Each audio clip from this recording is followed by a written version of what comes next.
What's up, Hoof listeners? Welcome to week 16 of the NFL. I was writing that on the images, and I'm like, wow, week 16. Hard to believe. Say it every Season's week, but almost it's over. true. It flies by. There's no doubt. Postseason's almost here, baby. It's crazy, and we've been building up to this, and each week gets bigger and bigger, and yeah, it flies by faster and faster. Before you know it, we'll be doing draft prep for everybody. So, Right, it's right. it's gonna go by fast, but gotta Yeah. love it. Gotta enjoy every second of it. Yeah, it's one of the funner times of year, right? The playoff race. These games matter more than ever, I feel like. The new playoff system, it's only year two, right? And then last Right. year, it didn't seem like it was like this close. Right, it felt like we True. kinda knew what teams were getting in, and it wasn't there was a few, right, for the bottom pieces, but, this year, it's, like, wide open. I mean, there's multiple scenarios where a team could be, hosting a playoff game or out of the race altogether, you know? Yes, in 3 weeks, that's quite the swing for a 3-week span left here, and yeah, there's multiple teams that find themselves in that scenario.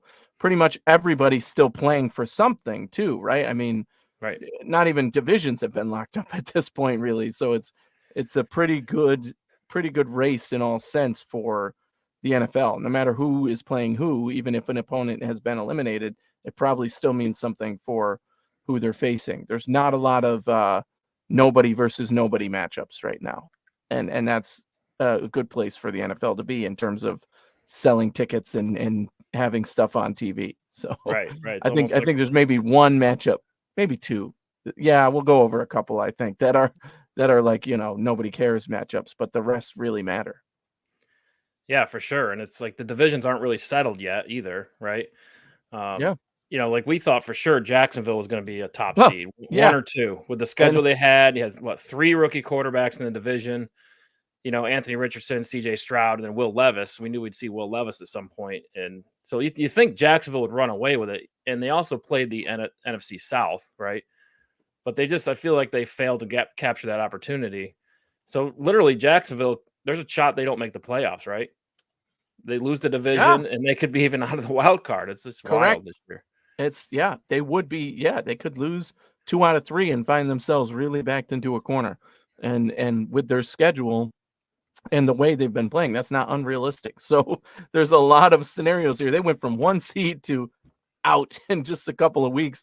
And a lot of other teams again find themselves fighting for their lives, even though but there's a mix though. The other side of that coin is I feel like there's a lot of crap teams that don't deserve it that are going to make the playoffs, Right. right? Backup quarterbacks, like we talked about, Yeah, right? I mean, and teams that aren't playing well that are going to back into a playoff spot one way or another, or are not well rounded but are going to back into a playoff spot, and likely the cream is going to rise to the top, right? Like the teams that we know are legit, other than maybe Buffalo being a wild card and making it to the championship game. I don't think there's going to be any surprises really in the AFC or NFC. Anything can happen in the playoffs, so we'll see when we get there. But matchup wise and just the teams that we're talking about, it's going to be like, oh, well, obviously this team should win and that team should win. And, second round will matter. But wild card round is probably going to be less exciting as the end of the season, in my mind. Right. And that's if they play a good team, you know what I mean? Like if, for example, the Colts have to travel to Kansas City, right? Yeah, Probably not going to be the best football. right. You know what I mean? But that's very much on the table. The other weird thing is like, the Eagles going to Tampa Bay, right? Tampa Bay is 7-7 right now, Eagles 10-4. That just doesn't seem right because They could be the Eagles, wild card team. Cowboys, Yeah. 49ers, they're the best teams in the NFC. I think that's pretty clear. Right, but then they have to go to Tampa Bay because it's just the way it's set up, but Tampa Bay doesn't deserve to host a playoff game. You know what I mean? Pretty wild. Let's get into Thursday night football real quick. Saints at the LA Rams. Rams looking for that playoff spot. Also, New Orleans Saints looking to win that division. Rams been playing good as of late. Their Saints are plus 4.5. Mhm. Rams at the 7 seed at 7-7. Saints are 2 spots out of the wild card. However, only 1 game out of winning the NFC South. They have the same record as Tampa Bay. They're both 7-7. So very important game for both teams. Exactly, right? We've talked about it, and now here we go. A lot on the line on Thursday Night Football with two teams, probably the most intense right now of the Thursday Night Football matchups, because this is one where playoffs are legitimately on the line for both teams. Both teams in situations they probably didn't want to find themselves in this time of year. The Saints, thought they might have a division lead by now. They don't. And the Rams were kind of an afterthought in the NFC, and they find themselves in the race. But right now, the way these two teams are playing, the Rams are one of the hottest teams in my mind. They're playing very good on offense. They're finding their way. They've gone through injuries and overcome them. They've played their style of football and managed to win football games. The Saints, on the other hand, are hot and cold week after week. This guy does this, Alvin Kamara, all the weapons they have there. They haven't been able to really get it all clicking much this season at all. And definitely not consistently, right? They might put up a bunch of points one game against an inferior opponent, but then put up a stinker the next week, no matter who they're playing. And this being a short week, I put a lot of favor on the team that has the momentum, right? Because you haven't had a lot of practice this week. You can't really correct things and all that as much. So that's why I'm taking the Rams in this one. I just think overall, their style of play, their weapons are playing better right now and clicking better right now than the Saints are. Wouldn't surprise me if this is within 4.5, but I'm going to take the Rams to win by like 6 or 7. So that's why I'm taking them minus 4.5. Yeah, I like the Rams here. I mean, the Rams are supposed to be in a rebuild year. Yeah. Right. But, with Sean McVay and the way they run their offense, it's just, they have one of the top running backs in the league. Matthew Stafford's playing good. Cooper Kupp looks like he's healthy. He's back, right? They have a shot here, right? And they can upset some teams in the playoffs. It's something to keep an eye on for sure. And they're at home, so I like the Rams to score a lot of points in this game. Yeah, all right, wouldn't surprise me either way. All right, getting into the games of the weekend. This one's on Saturday, the first of the doubleheader. Bengals at Steelers, AFC North matchup. Cincinnati comes in at minus 2.5 at Pittsburgh, which is kind of funny. And yeah, what do you think? The storyline with Pittsburgh is they cannot play offense right now. Right. They can't run the ball, can't throw the ball. That's defense has been good all year. Seems like defense is probably a little wore out at this point. You've gone through. Yes. They're on their third quarterback, right? I think Mason Rudolph gets to start here, right? Yep. There's some noise that Kenny Pickett might be healthy. Something to keep an eye on. He'll probably be questionable. But does that help them? I mean, no. Even with Kenny Pickett, I don't care if Kenny Pickett plays. Yeah, they're not good. I've been saying it all year that their defense is the only reason they've won games. Their offense is stagnant. Their run game is non-existent.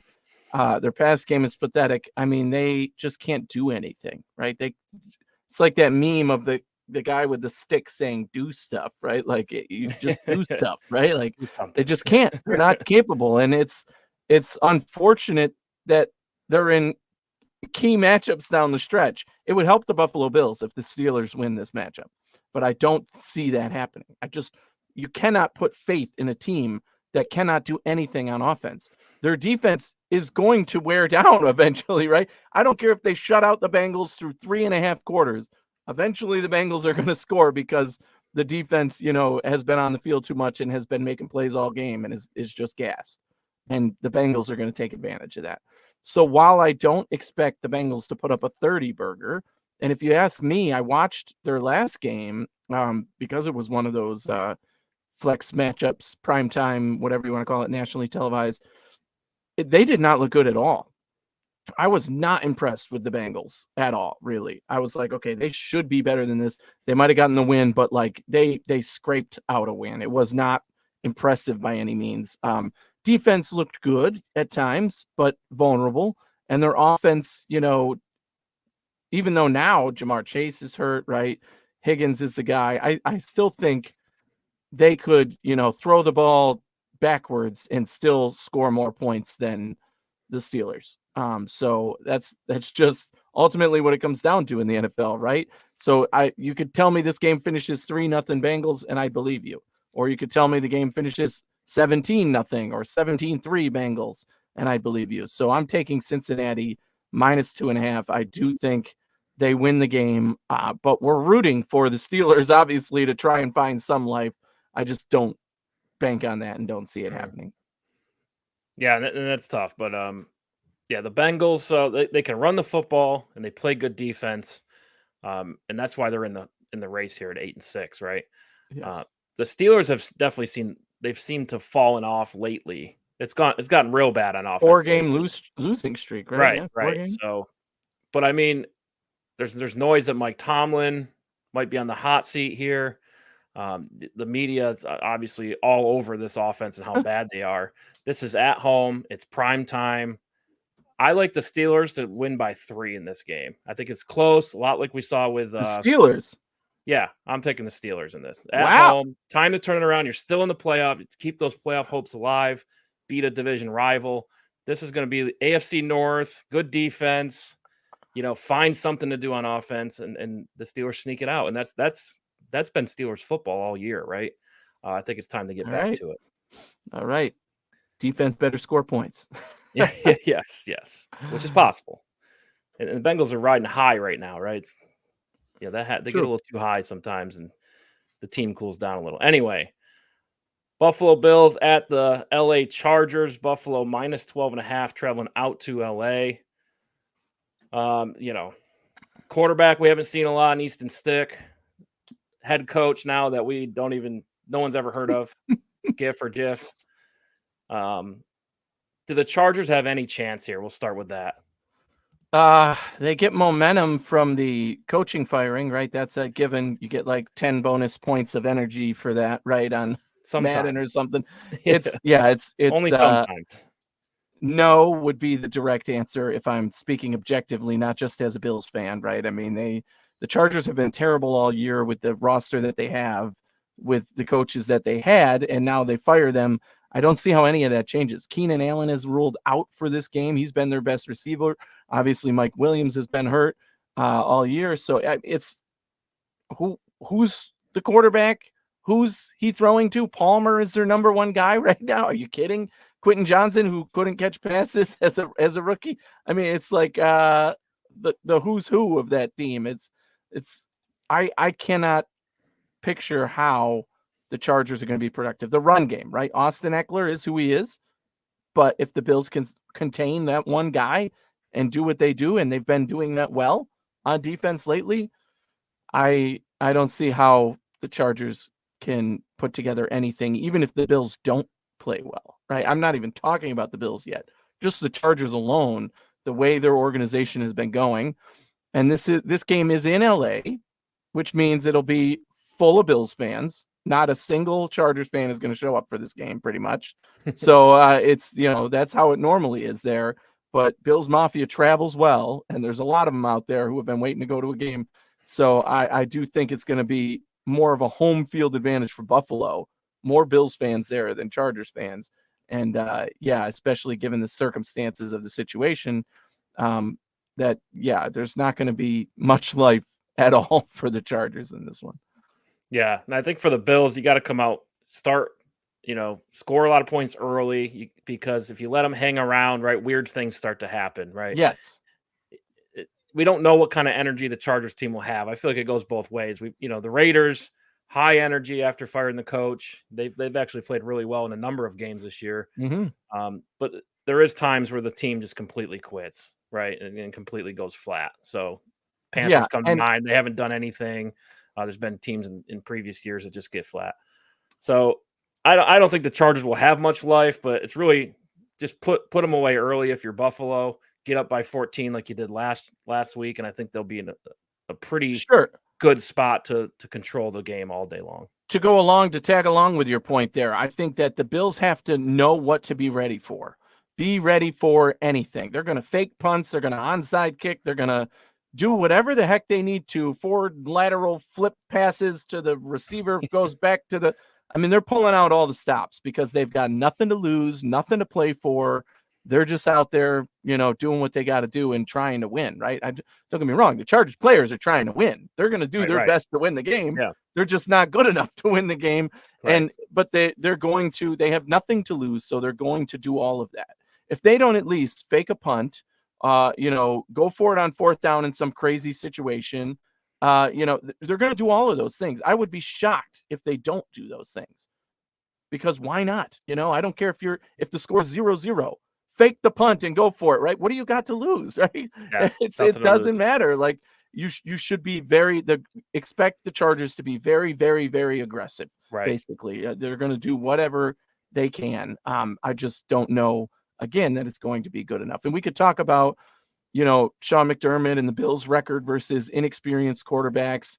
He's not a rookie. He's been around, but he's not played a lot, right? So I think this is only his second start last week and this week. So it's you can't live action a guy like that to do well against a Sean McDermott defense, especially in the passing game, which is, the bread and butter. Bills are playing confident right now, for sure. Yeah. So, and our D line is a little weak right now. We lost Phillips now. Obviously, Daquan Jones is out.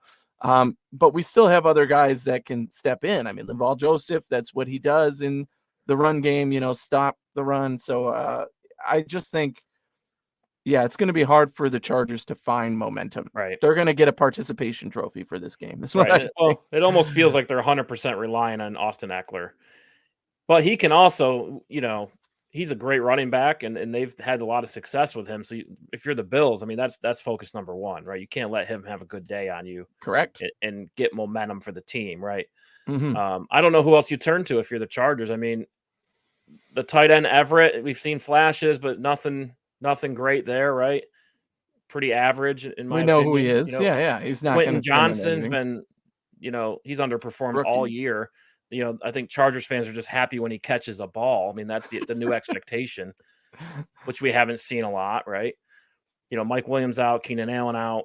I just don't know who you turn to if you're.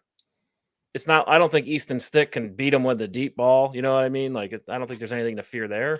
So I mean, it's going to be a tough day for the Chargers, and really, it's on the Bills not to screw it up, and that's kind of what we're looking at here. Yes. But what do you think about the -12.5? High or a little high?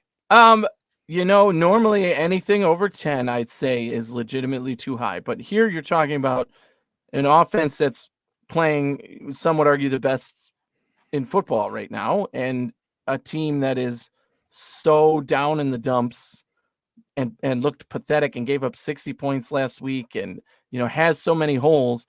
The Bills can run against them. The Bills could pass against them. The Bills could, get special teams, whatever they want to do. I think that's why the line is so high. 2 touchdowns. I expect the Bills to win by 2 touchdowns. I don't think that they should. So it as much as anything over 10, you always have to say, now, wait a minute, why is this over 10? Is this real? This one, I don't know any other scenario where you could say the quarterback's out, the coach was fired, everything's gone. The GM's gone, right. They shouldn't score. Realistically, the score should be like 58-0, and it would not surprise anybody, right? Because that's the scenario we find ourselves in. Now, these guys are legitimate NFL players, and they're going to play hard, so it's not going to be 58-0. But, again, it's going to be heavy on Buffalo, right? I think that's the Bills. Let me put it this way. Yeah. I think the Bills are only going to play 3 quarters, right? The starters and all that. Josh Allen's going to take the 4th quarter off. Like everybody's going to, yeah. So unless the score is like, Bills are up by, I don't know, 28, and then in the 4th quarter, the Chargers end up scoring twice or something because garbage time or whatever, and that gets it within 12.5. That's the only way I'm worried about the Bills not covering, basically. I mean, you got to do the job. There's no question about that. But even in a scenario where I say the Bills play their sloppiest football, Josh Allen turns the ball over 2 times in the first half or something, I don't see how the Chargers capitalize on that enough, because the Bills are still going to get the ball back. They still know what to do with the ball. They can run, pass. There's some playmakers on the Chargers, right? They have Khalil Mack still. Bees. Again, I just like the odds of Josh Allen and the Bills attempting versus this team, and McDermott's defense, which has been playing very, very well against a quarterback who has one previous start in his career. Yeah, and then all the pressure's on the Bills, right? Expected to win this game. You have to win this game to stay alive in the playoff race. Absolutely. And, the Bills have to get this win to put pressure on the other teams, right? The Bengals, the Colts, and Texans, who are all above the Bills at 8-6. You're in a position where you need those teams to slip up, right? And some of them have tough matchups. Colts going to Atlanta, Bengals going to Pittsburgh, rival game, never easy. So the Bills just have to take care of business in this one. And the line feels right to me. The way the Bills have been playing, they've scored over 30 points in the last 4 games, except for Kansas City where it's 20. But still, they're on kind of a hot streak right now, and you got to just keep it going. Josh Allen just got a 4-wheeler bought for him from the offensive line. So, I mean, that helps, right? Team chemistry. So. I did not see that one, but yeah, okay. Yeah. Good to know. Yeah. But I think the Bills will be ready and they'll be dialed in. So I think we're both on Buffalo. All right, moving on to the Sunday games. We have the Colts at the Falcons. Again, both teams still alive in the playoff run. Falcons are at 6-8. They're 1 game behind the Saints and the Tampa Bay Buccaneers. Meanwhile, the Colts are at 8-6, sitting at that 7 seed in the wild card. Basically, they keep winning, they'll get in. But again, the question for this one is, are the Colts good enough to win on the road, and be this playoff team that, they have the opportunity to be? I think Jonathan Taylor's back for them. That's helpful, right? And then there's also on the other side with the Falcons, there's pressure on Arthur Smith. I don't know if you saw the owner's comments. Is Arthur Blank? His comments about Arthur Smith. Yeah. Basically saying he's on the hot seat, right? And with these quarterback switches we've talked about with Atlanta, back and forth, Tyler Heineke getting the start for them. A lot of weapons for Atlanta, but how are you going to use them, right? Indianapolis plus 2.5. What do you think? I think this is, I talked earlier about matchups that matter, but it doesn't always mean those teams are good. Both of these teams are a benefit of that, right? Neither one of these teams deserves to win this game. Neither one of these teams deserves to be in the playoff conversation. But one of them is going to capitalize on this matchup, and one of them is going to come out strong for a playoff chance because of this matchup. And with the situations I've seen, the ones you just talked about, the Falcons have no idea who's playing quarterback. They haven't been able to capitalize their offense. They've been playing decent defense. The Colts have been relying on multiple rabbits out of their hat to score points, special teams, defense, okay, maybe some on offense too, consistently scoring 20 plus points, right? I have to pick the Colts here for 2 reasons. One, they're getting the points plus 2.5. I think it's going to be a close game because both of these teams are fighting for something and neither one is dominant over the other or, a powerhouse. And Indy has, Jonathan Taylor back, who I think will be a little bit of their X factor if he's at full health and they play him that way. And Gardner Minshew, although he's not the greatest quarterback either and hasn't been productive that much either, he's at least shown he can carry this team to a win, right? He knows how to play and manage this team, whereas the Falcons have no idea who's heading the ship. And in that scenario, I'd rather be the Colts than the Falcons. And even though this game is on the road, I'm going to pick the Colts. Okay, I'm going to go with Atlanta because the pressure's on. The fans are pissed about last week, right?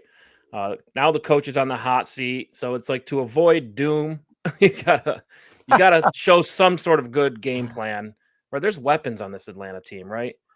Bijan Robinson, Kyle Pitts, Drake London. I mean, we're gonna make an exception for the quarterback. We know they don't have a good quarterback, but I mean, they're due for a good game, right? It's at home. I think this will be a big win for them. I think the team comes out ready to go. It's a bounce back league. So I'm taking Atlanta at home in a close one, but I think they win by more than 3.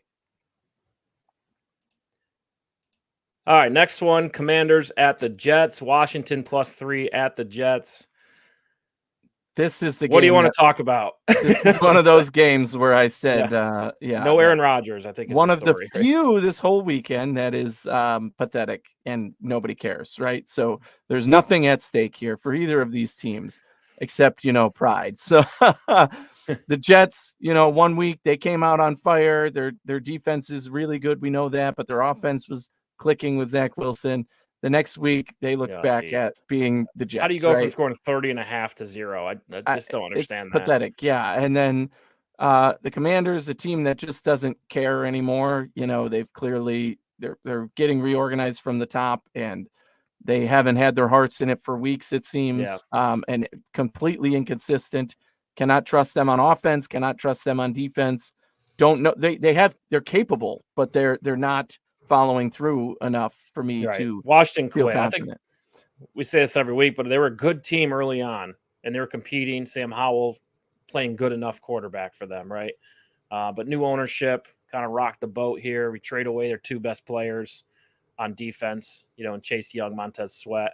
So after that, the Washington Commanders have been a completely different team, right? So this one really is who can outsuck each other, right? It's like Trevor Siemian gets the start, it's looking like. So that's a little bit different, but I don't know. I think the Jets defense will probably win this game for them. But again, I don't know, though. They don't seem to be the same after last week either, They've been giving up lots of points, inconsistently too. And, I do like what the Commanders are capable of on offense. Sam Howell has shown that he can be really dominant at times. They can run the ball. It's going to be tough. Yeah, exactly. They've got weapons there. So I'm actually taking Washington with the points because they're getting points +3, and I think they're capable of winning this game. So you put those two together, I got to take the team who's getting the points. So give me Washington +3. Now I'll take the Jets. All right, let's move on here. Detroit Lions at the Minnesota Vikings. Vikings sitting at that 6th spot in the wild card for the NFC. Detroit sitting pretty comfortable with a 3-game lead, top of the NFC North. Really, for Detroit, are you a top team or are you kind of a middle-of-the-road team? Is this a team that's going to go deep in the playoffs, or is this a team that's going to host a playoff game and lose? That's the big question around Detroit. Are they ready for the next phase to be a competitive team, right? Yeah. We know they're good. They're just the consistency with them is what you got to pay attention to. Correct. They'll be hot and cold, right? But this time of year in December, if a team's really going to go deep in the playoffs, you want to see them hot all the time. They played a great game last week. So I think they carry that over. But the Vikings, on the other hand, it feels like they're holding on for dear life, right, at 7-7. Everything looks hard, but they competed their asses off last week and lost. But they blew it, though. I mean, they had opportunities. They blew it. They threw interceptions when you couldn't. The only time you could not just take 3, throw interception twice. They did that, and it cost them the game ultimately in overtime, right? So Minnesota, to me, was the collapse team last week. The Lions were the comeback team last week. This game, however, is a division rival matchup. Both of these teams know what's at stake. Again, both teams playing for their playoff lives, know what they want to prove. Lions, again, trying to show we can be consistent. We are gaining momentum as we get toward the playoffs. So, ultimately, I do think the Lions are the better team. I think the Lions have the better roster. But like you said, they've been unreliable at times. However, I do like them in this matchup. I think the -3 is close enough for me to say, yes, the Lions should win by a touchdown, right? At least, if not more. If they want to make a statement out of an opponent on the road, this is the time to do it, a divisional opponent. And I think they might be, they're definitely capable of doing that. I want to see it turn into execution at this point, especially, as you said, gaining momentum for the playoffs. So give me the Lions -3. I do like the weapons Minnesota has, but that quarterback position is now holding them back, even with a healthy Jefferson and Addison out there. So, yeah, I'm not sure what to expect from Minnesota anymore. Yeah, it's a good point. And, the pressure's on Minnesota. There's a 4-way tie at 7-7. The Buccaneers are 7-7 too, but they're sitting at the top of the division. So it's a 4-way race to these last 2 wildcard spots. Vikings, Rams, Seahawks, and Saints. Rams and Saints play each other, so the advantage there. But Seattle, I think they got a little momentum, and we already talked about the Rams. So yeah, a lot of pressure on Minnesota and also if Green Bay wins, right, they're kind of back in the mix as well. So this is Minnesota. It's all on them. If they play well and win, I think we'll be talking about them to make the playoffs. If they lose, it's likely over for them. All right, here we go. Seattle Seahawks at the Tennessee Titans. Seattle -3 at Tennessee. Feels a little tight. Mm-hmm. The line feels a little tight for this one. But again, let's check on Geno Smith. Did you hear anything about Geno Smith playing? I have not, although he's been trending in the right direction for a couple of weeks. So I'd imagine he's close to coming back and close to being healthy again. So I would pick for this Okay. game. Did you get an update? Is that what Yeah, you were? NBC Sports, Pete Carroll says Geno Smith will be full go Wednesday's Correct. practice. So Okay. He's back. Yeah, that makes sense because he's been trending up. He was probable or questionable, not out for that game. Ultimately didn't start, but he was active. So now I think this is the time he's going to come back. Hopefully he's healthy, ready to go. It seems like they've waited for him to be so. Tennessee playing at home, we know they can play well at times. We've seen Levis do some things. Now playing a team like Seattle, which is also in their playoff hunt, trying to stay alive, I think that Seattle has the edge here just based on their roster alone. They've been playing very good offensively when they have the run game going. They've got Kenneth Walker back. They're getting Geno Smith back. We know about the weapons they have that we've talked about multiple times on this show. And Tennessee, I just don't know that they have the counter punch for that. They're capable of scoring points. They're capable of winning games. But I think in this case, Seattle's just too much stronger of an opponent for me to pick Tennessee, even at home. Yeah. But give me Seattle -3. I expect them to win by 7-10. Yeah. And Will Levis hasn't practiced yet this week. High ankle sprain. He wants to play, but looks like Ryan Tannehill's likely getting a start there. Which, again, it mixes up the offense again. I feel like they were kind of building momentum off Will Levis's moxie after beating Miami. They had a little momentum there. And probably would have won last week if he didn't get hurt in that last drive. But, yeah, Seattle, like you said, they're too balanced. They're too good. With Geno Smith back, I think it's an easy win for Seattle. All right, on to the next one here. We have the 6-8 Packers going to the 2-win Carolina Panthers. Green Bay -4.5 at Carolina. Feels like a COVID year with the Carolina Stadium, right? It's like the upper sections look like 50-cent tickets. Everyone's spreading out 6 feet, right? 6 foot. Got to keep your distance. Yeah, right. Yeah. That's pretty good. But this game, Carolina was able to get a win last week. So who knows? But expectations are low. I'm picking Green Bay here, even -4.5.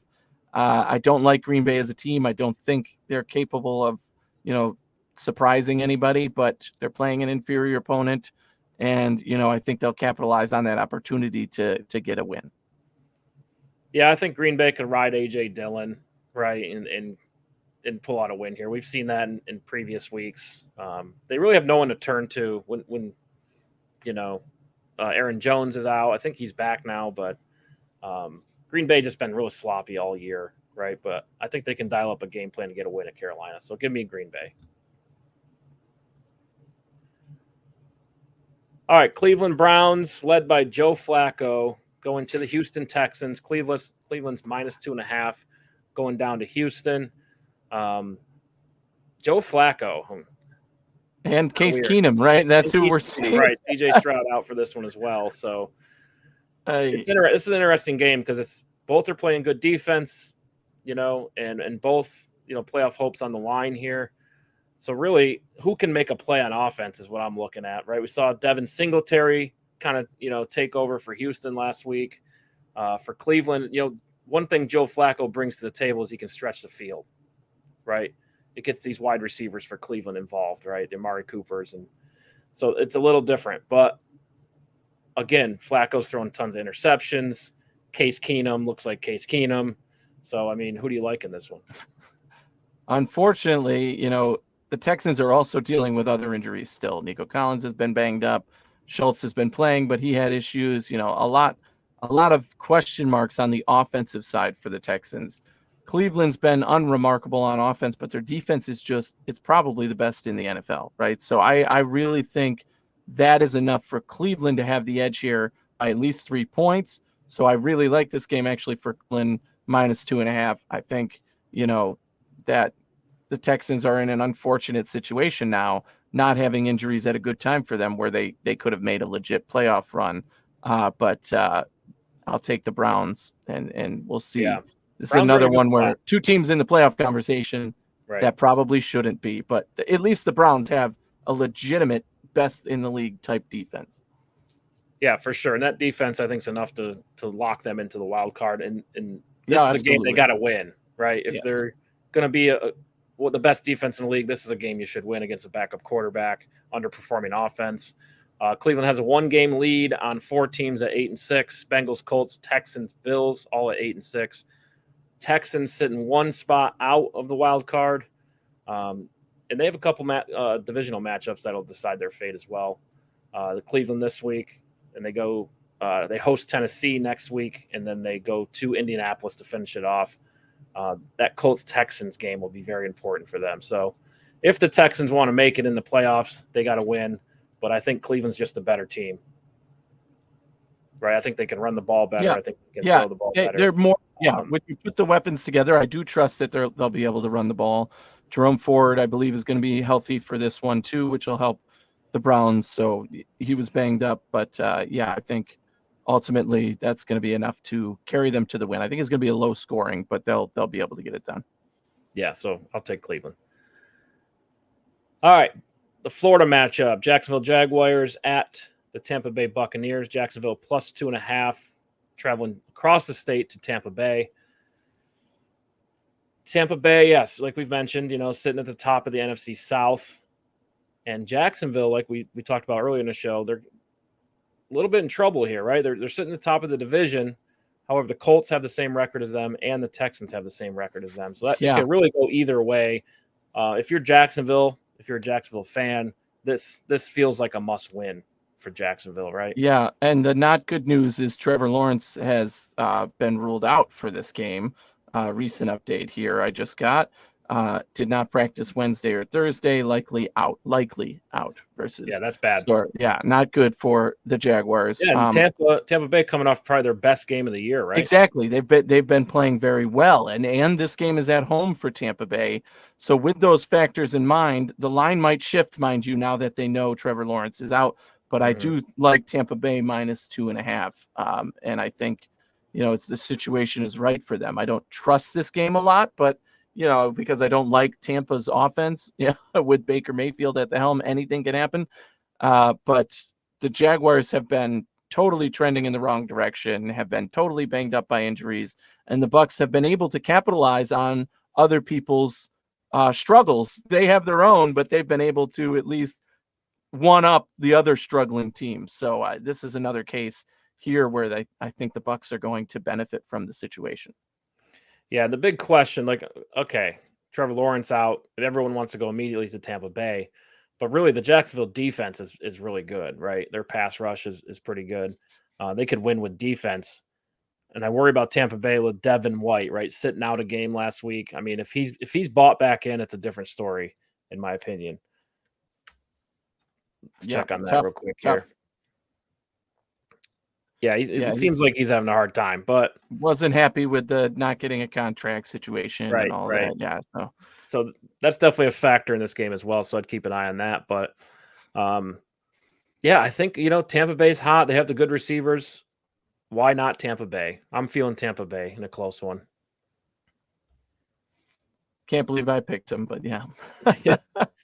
And that's just crazy for Jacksonville. But they're another team that has a head-to-head advantage over the Buffalo Bills. So we'll have to run some more simulations to see how that works out. But looks like they're more of a wild card team, or they may miss the playoffs. All right, big game of the week here. Dallas Cowboys at the Miami Dolphins. Dallas plus 1.5 at Miami. It's the battle of who can beat a winning team. This is the opportunity. One of these teams will have an opportunity to beat a team with a winning record because they play each other, right? So which is ironic because does that even make them a good team? Does the team that wins this game, are they considered a good team if they only beat another team who's only beat sub 500 teams? Yeah, it's a tough call here. Yeah. It's the first time in NFL history. We mentioned it on the Tuesday show where 2 10+ win teams are facing each other and only have one win against a team over 500 this late in the season. I think that although Miami has been playing well, given their situation, just on paper, I like Dallas as the better team here. Dallas's defense able to do what they do. I think that matches up well against the Dolphins, not as much versus a team like Buffalo, obviously. So, and the fact that Dallas got punched in the mouth by Buffalo, they're going to be a little more alert, I think, and on edge for this one to kind of prove themselves. Although you could say the same about Miami, not beating any teams over 500.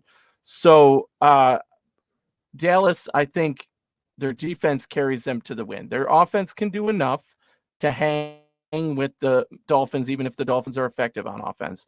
But their defense can be that difference maker, and I think will be for this one, because Tua is not Josh Allen either, right? He's not as alert at getting out of the pocket. He's not, going to get the ball out to open receivers very quickly. And for the real part, finding his second read, because we know that that's one of his quirks, and Dallas is going to attack that pretty well, especially with the pass rush. And when you have difference makers like Dallas does, and you just got punched in the mouth, I think those guys are going to come out even hungrier for this one. And so I like Dallas with the points here, and Dallas to win. It's basically a pick. Yeah, and there's a lot of pressure on both teams in this one, right? Philadelphia losing last week that's going to reignite the Dallas locker room, right? You have the opportunity to win the division. You're right in the mix for the 1 seed now. I think they're only 1 game behind San Francisco in the NFC. And for Miami, like we've talked about it numerous times, the 1 seed's right there for you. Just take it, right?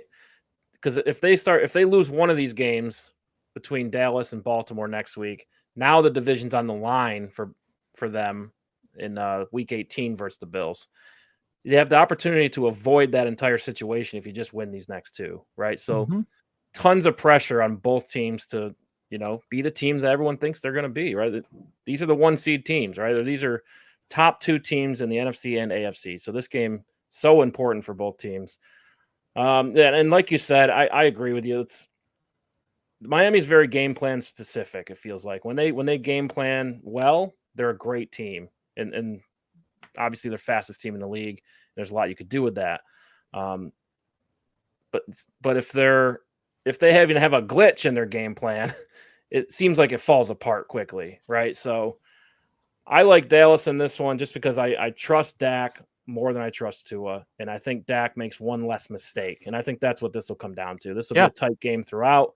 It'll probably come down to the last couple drives. And I just trust Dak more than I trust Tua in those situations. I really don't trust either one. I don't either. But I like Dak in this one, right? Especially coming off the big loss. I mean, I feel like Dallas is going to have a little more momentum. Key Christmas Eve game here, right? So this is going to be the one to watch for me on Christmas Eve. Right. This will be a really fun one for sure. And as Bills fans, there's tons on the line for this one, so it'll be fun to watch. All right, here we go. Arizona Cardinals at the Chicago Bears. Last one on Sunday. What we got here? Arizona plus 4.5 at Chicago. Yeah, this is another one. What are we really playing for? However, what is at stake here is draft pick, right? Where are you going to pick in the draft? These 2 teams really fighting it out for each other to lose. So, but in all seriousness, for what's on the field right now, Arizona is getting 4.5 points, but Chicago has been playing remarkably well for themselves.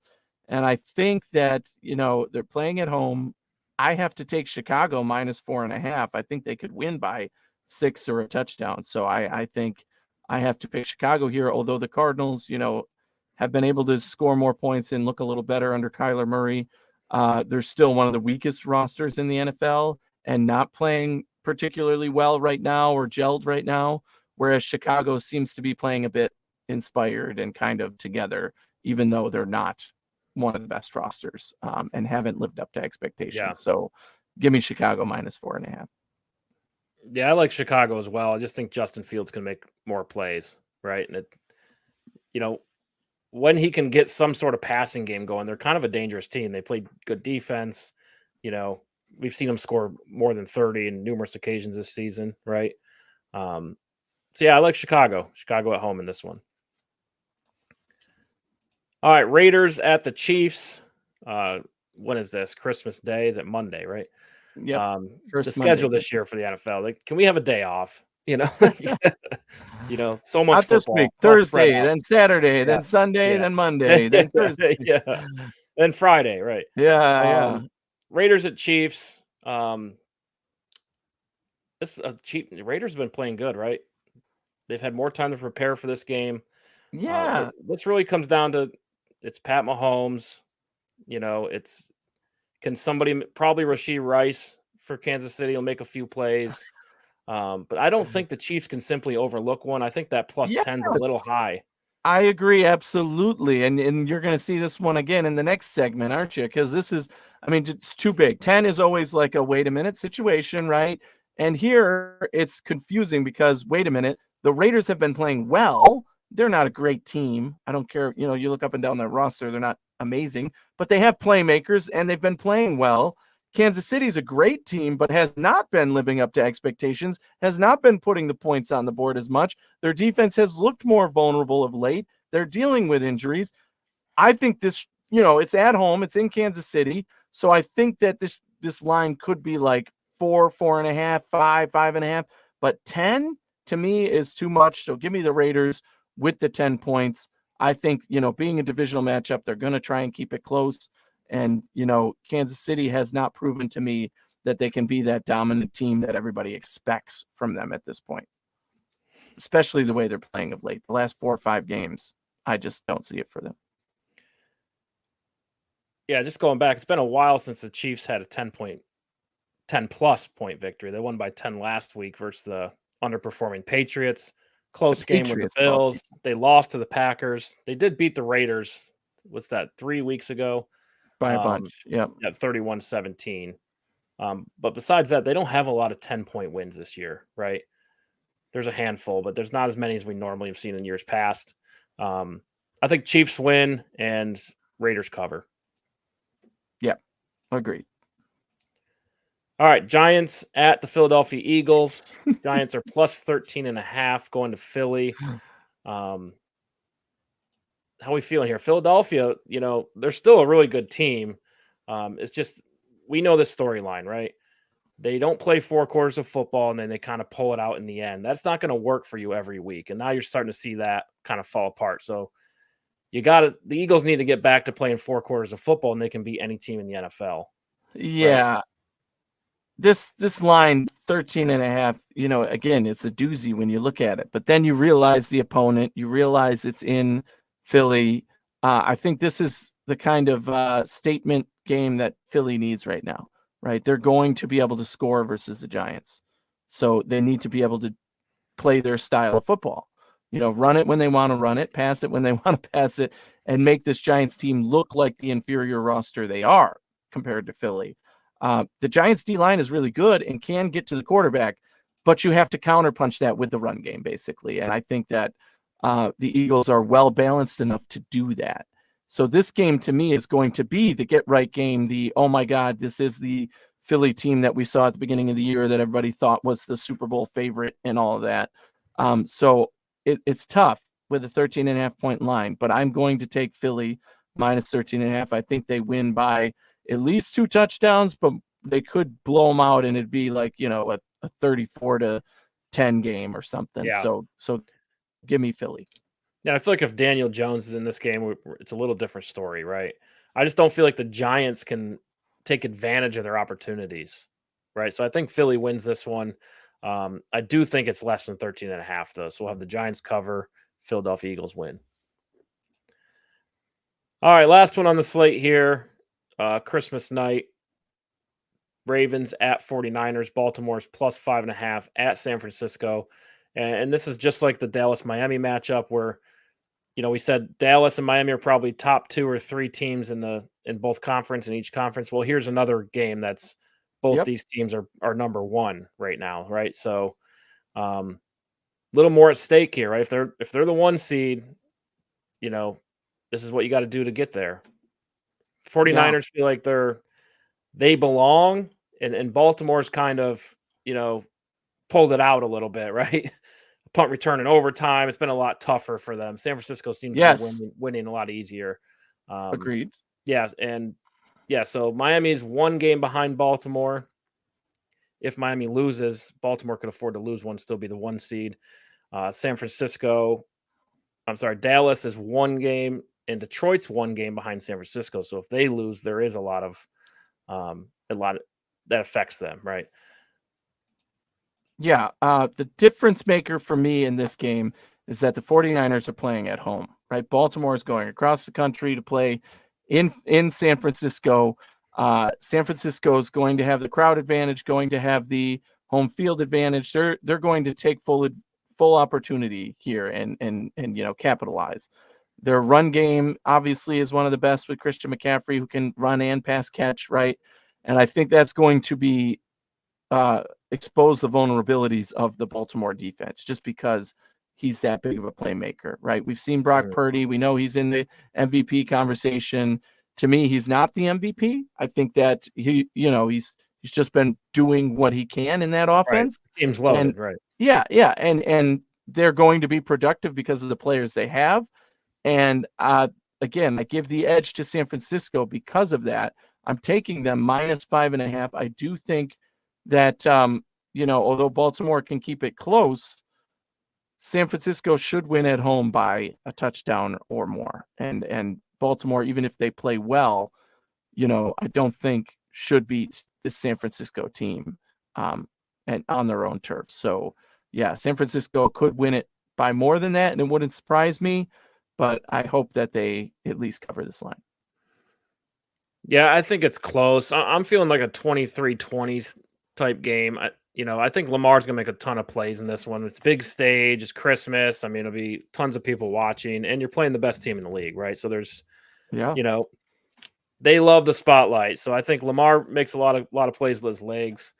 It is going to be tough for Baltimore to pass on the San Francisco defense. No doubt about that. And San Francisco absolutely has the advantage with Christian McCaffrey. So I'm feeling a 23-20 win by San Francisco. Baltimore covers, though. That feels right to me. Feels good. That is a good score for a slobber knocker of a Monday night football game, Christmas Day game. Comes down to a field goal at the end, right? And that's playoff football. It's always tough. It's always close, and with a lot in the line, it's going to have that kind of environment. It's going to feel like a playoff game. Mm-hmm. Really great matchups this week. Lots at stake. Fun games up and down. There's only 2 stinker games without implications, and even one of them, you could argue, the draft order is the compensation they're going for. It should be, without a doubt, going to watch the most I can this weekend because it's going to be entertaining and something you want to keep your eyes on, not just because you're rooting for your team, but because it's good football, which is always nice. Yeah, and I feel like the top of the draft is definitely not settled, if you want to mention that. But it's wild, yeah. Carolina, number 1, which is Chicago, 2-12 record. New England and Arizona both at 3-11, right there. So that could flip. And then Washington, who's lost 5 straight, is trying to get in the top 2, it feels like. So working their way. Yeah, they're on their own at 4-10, and then we have a 5-way tie at 5-9. Giants, Jets, Chargers, Titans, Atlanta, Green Bay, and Las Vegas all sitting there around the 10 spot. So definitely not settled. I still think Chicago ends up with the number 1 pick. You look at the talent across the board. I feel like Arizona with Kyler Murray could win another game. I feel like New England's going to win another game, but not versus Buffalo. So it could be, I kind of like the Carolina number 1, Washington number 2. That feels right. I feel like Washington has nothing to play for. There you go. That would be, ideal for them, especially in a team that's getting, their new ownership, likely a new coach, new everything. Right. To have a top pick. Right? You can build around whoever you want, right? Whether that's Sam Howell or trading Sam Howell away to get more picks and, taking a number 1 guy right off the bat. Yeah. So that'd be fun to watch too, honestly. If you go back, some of these games are important and late in the season. Like the Jets had Trevor Lawrence, but then won a game versus the Rams. It's That's right. You end up with Zach Wilson. So it's like the script writes could have been a whole different story. You know what I mean? Yeah. So the script writes itself. Exactly. All right, folks. I think that's all we got. Anything to add? We're good. No, that's great. I can't wait. Watch a lot of football. And as always, thanks for kicking it with us. Merry Christmas, everybody.